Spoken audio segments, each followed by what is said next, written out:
Hello, and welcome. This is my first video for my world building project that I'll be calling Dust. It is just a temporary name for now until I can think of a better one. For this first video, I just want to go over what I want for my world. No, I won't be doing much drawing. Just getting all the basic stuff down and talking about the stuff that I want to be a part of my world. This is my first time ever trying my hand at world building, so I don't know much, but I honestly don't have the patience to sit down and learn. I'm just gonna wing it for a lot of this stuff and just make what I think will be cool.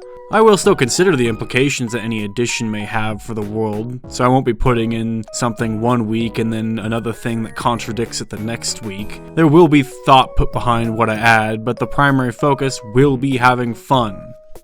For the first couple of videos, I just want to be laying the groundwork, making the wider world, its geography, landmarks, locations, the flora and fauna that inhabit the world, and the magic system. And once all that's laid down good enough, I can move on to other things. Although I think the magic system will be the one thing that I will continue to work on and add to as I go. That does go for everything, as I might come up with something that fits better later on and have to change some part of the world.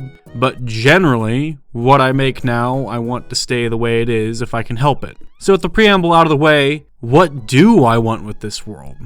Well, to start off, I want this world to be post-apocalyptic. What people are left are clinging on to the scraps of the old world. Think Kenshi, Mad Max, or my biggest inspiration, Nausicaa. When I was younger, the first Studio Ghibli movie I ever watched, hell, maybe even the first movie I ever watched, was Nausicaa of the Valley of the Wind. Something about the movie just always spoke to me, and I think it's what gave me the itch for post-apocalyptic worlds. Now, don't get me wrong, I love almost all of the Studio Ghibli movies, and I know that Nausicaa is not the best one, but it is absolutely my favorite.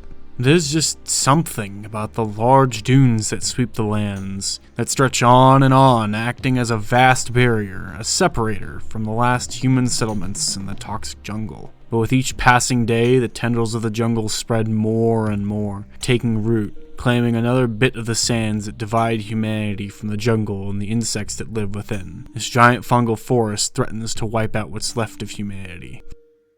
For me, the insects are just the cherry on top.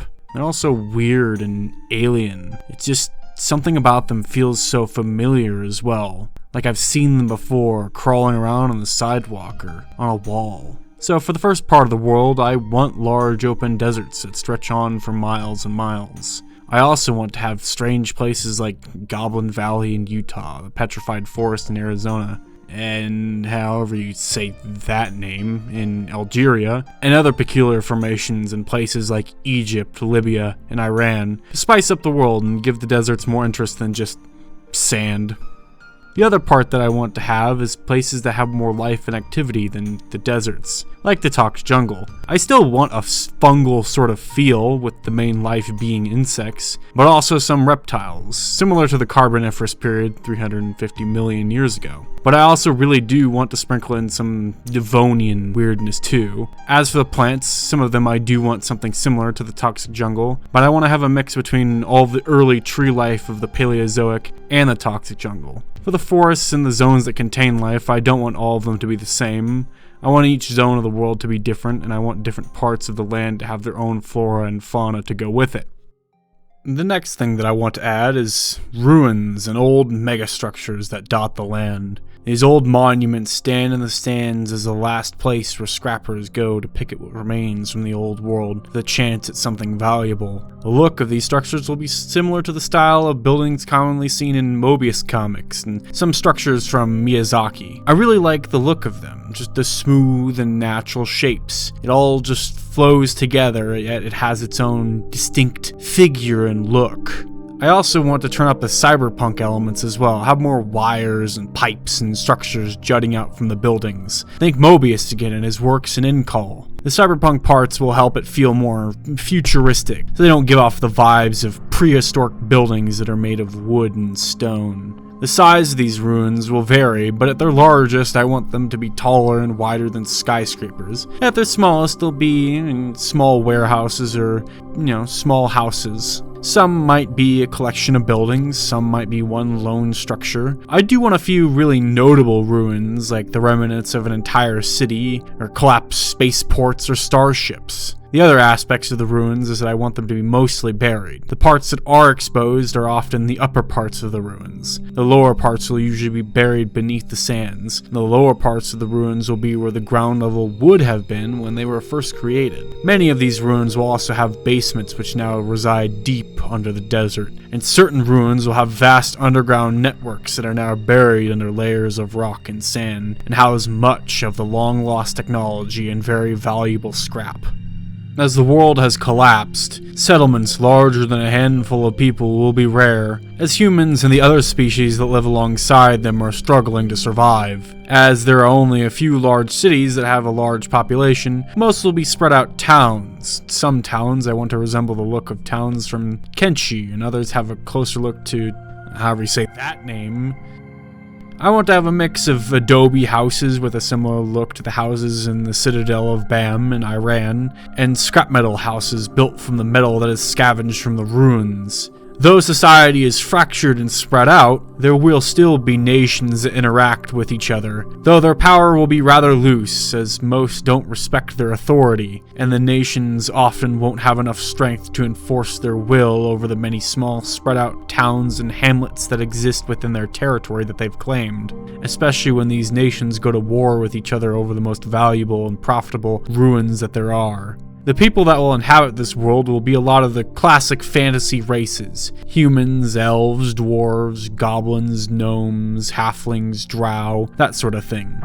All these different races will exist in their own parts of the world, but they will often interact and commingle, as certain racial traits make it easier to do certain things, like goblin scrappers because of their small size and kleptomania, dwarven mechanics for their race's tendency to smith great works, elf traders because of their natural charisma, that sort of thing. And humans, as always, remain the jack of all trades. Most towns will have places to stay and hubs to trade goods in, as society has gone back to the point that currency is rarely used outside of big cities.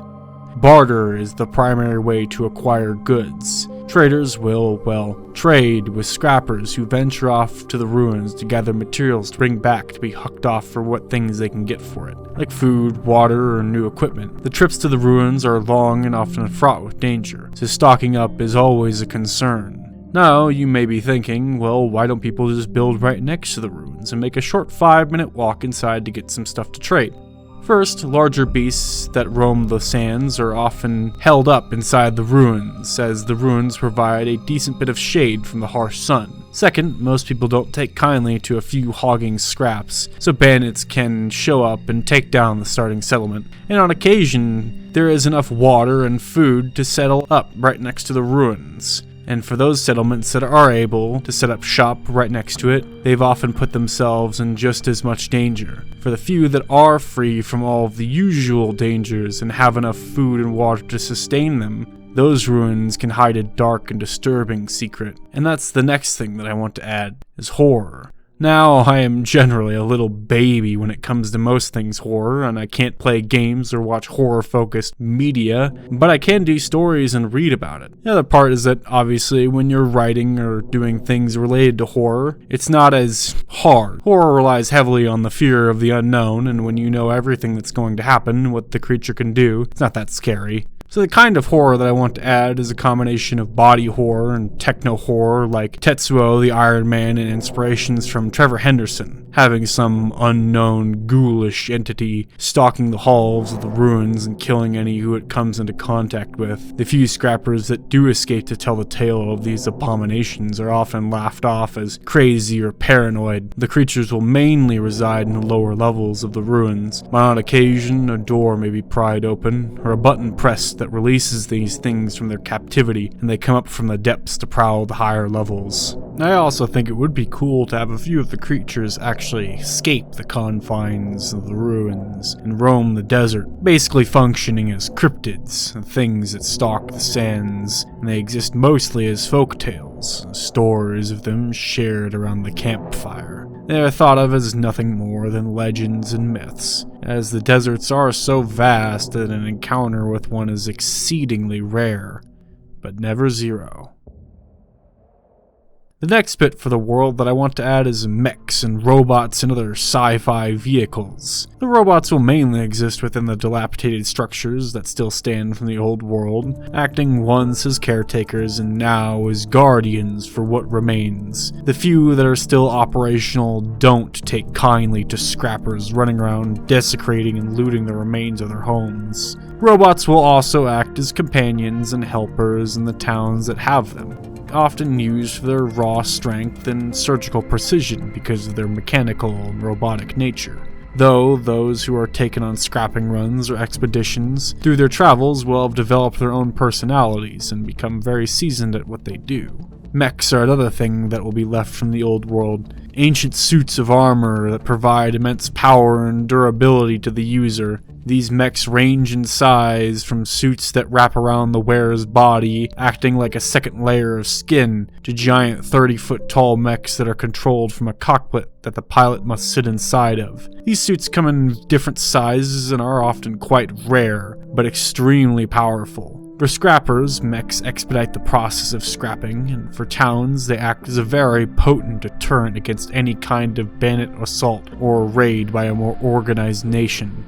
The other sci-fi vehicles that I want to add are things like tanks, cars, planes, helicopters, walkers, and hovercraft, that sort of stuff. They will all be different levels of rarity, with cars being the most common, to hovercraft and, well, basically anything that flies being the most rare. I have still yet to figure out how exactly I want any of these things to look, but that's just going to be something that I'll leave for a future video. And finally, the last core part of the world I want to have is the magic system.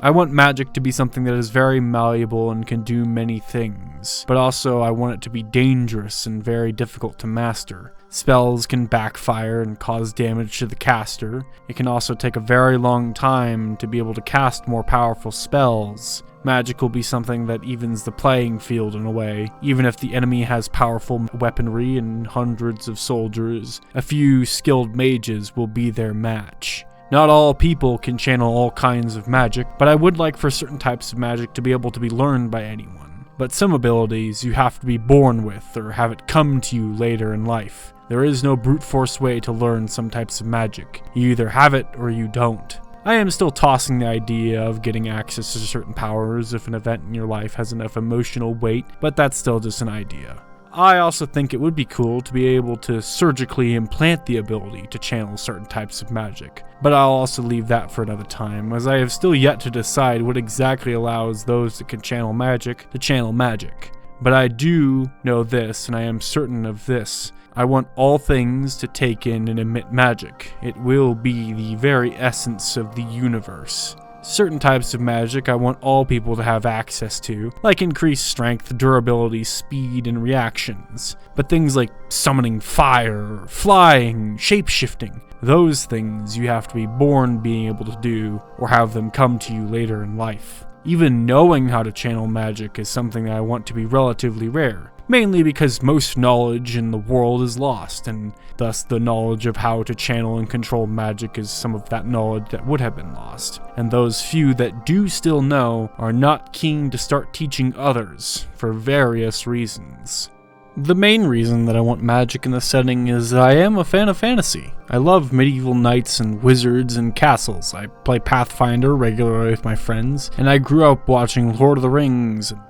I also just like the idea of supers in my world. People who have mastered the magical arts and are basically gods. Now, I don't want to have characters like, say, the Flash or Superman, who are virtually indestructible and so powerful that the writers often corner themselves with the character's own abilities. But I want people who have mastered certain magical disciplines to have comparable, if not somewhat more strength to, say, high-level D&D or Pathfinder characters. People who, compared to the average person of today, would be a god, but feel extremely understated and weak when compared to Marvel or DC characters. I want there to be a significant difference when compared to the average person, but I want them to still have to worry about being ganged up on too much, or wary of strong weapons that could kill them if they are not careful. Only the most powerful mages can compare with entire armies. There is so much more to the magic system that I want to add, but I need to do more research for it. I want to bring in inspirations from Chinese qi and ancient pagan beliefs and rituals, sacred geometry, and much more to create an in-depth system. So again, as I stated earlier, this will be something that I will continue to work on in the background, and most likely have entire videos dedicated to realizing the magic system. So, to put this all together,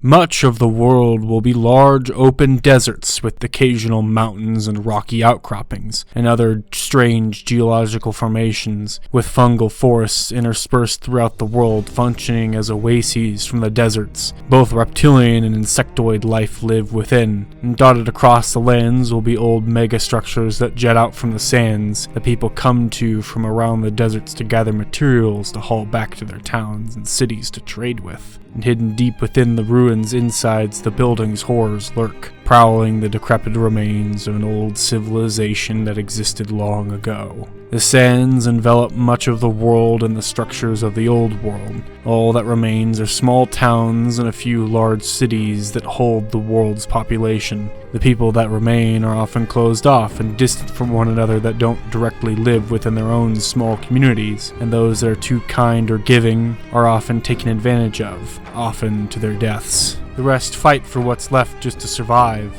Much knowledge of the world has been lost. What remains is but a fraction of what once was, as the magical arts are now a rare gift that the gurus who know it are not willing or wanting to teach others their ways, knowing the dangers of magic. But because of this, it remains a secretive art form of extreme potency. And that's about it. That's all I've been thinking about for now. There is still so much more to add and expand on, and I am very excited to do that, but that'll have to wait for another time. That's all I've got for now. Bye.